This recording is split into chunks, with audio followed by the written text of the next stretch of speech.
हम जब छठी स्टैंडर्ड में आए तब हमें सेक्शन ए से हटाकर सेक्शन बी में शिफ्ट कर दिया गया। सेक्शन बी का माहौल बिल्कुल अजीब था। सेक्शन बी के पीछे समसन वो था जगह किसी और वहाँ हम पुराने हॉस्टल के जैसी सेक्शन लगती बी में थी।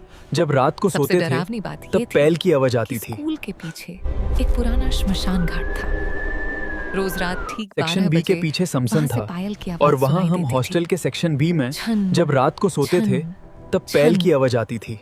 पहले तो सेक्शन सबको बी लगा के कि पीछे कोई मजाक समसन कर था रहा है, और वहाँ हम लेकिन हॉस्टल के धीरे-धीरे सेक्शन बी में बच्चों ने जब रात में रात को अजीब सोते चीजें थे महसूस तब करनी पैल शुरू की कर आवाज दी। आती थी। हमारी क्लास में एक लड़का था, शांत और हमेशा अकेला रहने वाला। वो हर रात ठीक 3 बजे उठता, चुपचाप हॉस्टल की छत पर चला जाता और घंटों किसी अंधेरे कोने को घूरता रहता।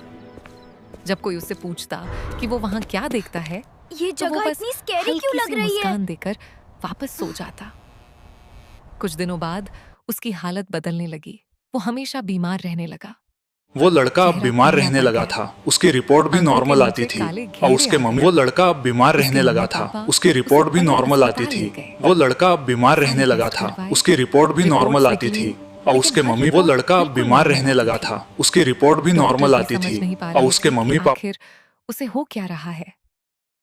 फिर एक दिन उसके माता पिता उसे एक प्रसिद्ध विद्वान पंडित बाबा जी के पास लेकर गए।